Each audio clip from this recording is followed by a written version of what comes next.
Assalamualaikum warahmatullahi wabarakatuh. Halo teman-teman, namaku Mega Putri Dayah. Aku berasal dari kelas PAI 5F UIN STS Jambi. Kali ini aku akan membahas mengenai akidah Islam. Sebelumnya, ada yang tahu belum akidah Islam itu apa? Belum tahu kan? Yuk sama-sama kita bahas. Yang pertama, kita bahas terlebih dahulu pengertian dari akidah. Akidah secara bahasa yaitu aqodah, yaqidu, aqidatun, yang artinya ikatan atau perjanjian. Menurut para ulama, akidah merupakan ma aqoda alaihil qalbu wadhamiru. Artinya sesuatu yang terikat kepadanya hati dan hati nurani. Dalam Al-Quran juga dijelaskan akidah di surah Al-Ma'idah ayat 1 yang berbunyi Ya ayyuhalladzina amanu awfu bil'uqud. Artinya, wahai orang-orang yang beriman, penuhilah akad-akad itu. Maka dapat kita tarik kesimpulan pengertian dari akidah Islam yaitu al-aqidah al-islamiyah diartikan sebagai pokok-pokok kepercayaan yang harus diyakini kebenarannya oleh setiap orang yang beragama Islam. Karena akidah Islam merupakan pondasi awal dalam keyakinan kita terhadap Allah Subhanahu wa Ta'ala sebagai Tuhan yang wajib kita kenal melalui sifat-sifatnya. Selanjutnya, akidah Islam memiliki dasar-dasar. Nah, dasar-dasar akidah Islam itu terdapat dua. Yang pertama, Al-Quran. Mengapa Al-Quran? Karena akidah Islam bersifat tauqifi, yang artinya tidak dapat ditetapkan kecuali berdasarkan dengan dalil syar'i, yaitu Al-Quran dan As-Sunnah. Sebagaimana yang dijelaskan dalam surah Al-Ikhlas ayat 1 sampai ayat 4, yang berbunyi, Qul huwallahu ahad, Allahus samad, lam yalid wa lam yulad wa lam yakul lahu kufuwan ahad. Yang artinya, katakanlah, dialah Allah yang Maha Esa. Allah adalah Tuhan yang segala sesuatu bergantung kepadanya. Dia tiada beranak dan tidak pula diperanakan. Dan tidak ada suatu apapun yang setara dengan dia. Quran Surah Al-Ikhlas ayat 1-4. Yang kedua, Al-Hadis.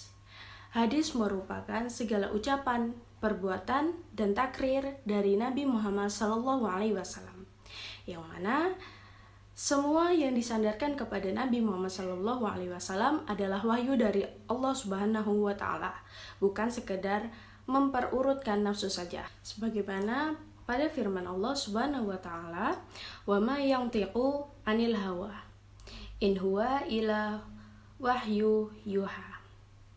Yang artinya, dan tidaklah yang diucapkannya itu menurut kemauan hawa nafsunya. Ucapannya itu tiada lain, hanyalah wahyu yang diwahyukan kepadanya. Quran Surah An-Najm ayat 3-4. Dari kedua dalil, Al-Quran dan Hadis itu tidak bisa dipisahkan dalam akidah Islam. Semuanya berkaitan. Nah, selanjutnya kita memasuki mengapa kita harus mempelajari akidah Islam. Apa sih tujuannya? Akidah Islam memiliki tujuan.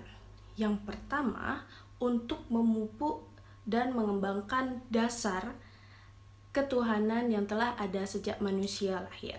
Dan yang kedua, untuk menghindarkan diri dari kemusyrikan. Jadi, kalau di diri kita sudah ada akidah Islam, maka insya Allah kita akan terjauhi oleh kemusyrikan-kemusyrikan yang ada di sekitar kita. Selanjutnya, yang terakhir. Di dalam akidah Islam memiliki 3 keterkaitan. Yang pertama adalah iman.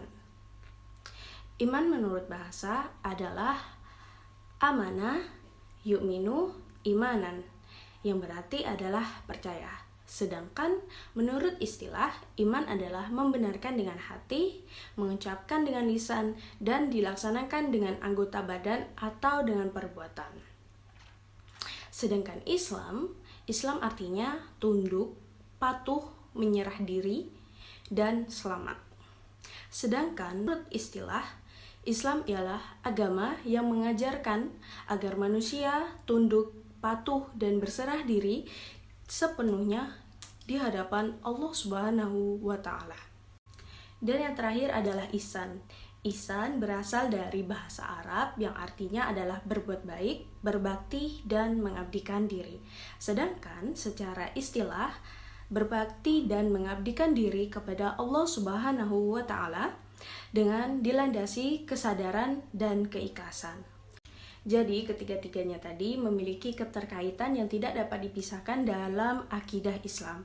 Karena apa? Karena iman merupakan bentuk keyakinan, Islam merupakan bentuk dari ibadah kita kepada Allah Subhanahu wa Ta'ala, ihsan sebagai bentuk perbuatan baik kita kepada Allah Subhanahu wa Ta'ala dan sesama. Islam dan ihsan adalah implementasi dari keimanan dalam kehidupan sehari-hari.